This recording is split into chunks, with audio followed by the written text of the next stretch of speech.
responsible.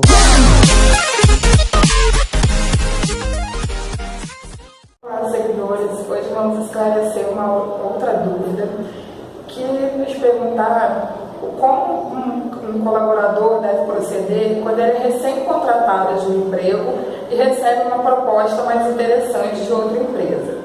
Então, o primeiro momento que esse colaborador deve lembrar é que esse emprego que ele assumiu, mesmo sendo recente, já cria um vínculo e cria um compromisso.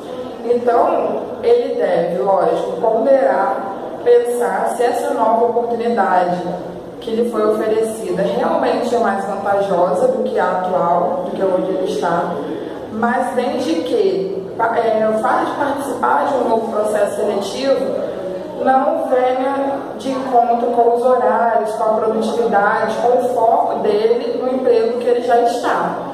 Então ele deve ponderar e não deixar que uma oportunidade futura e incerta prejudique o rendimento dele e o foco dele no emprego atual, porque já é um vínculo existente, já é um compromisso e isso pode queimar a imagem profissional dele. Então essa foi a nossa dica de hoje.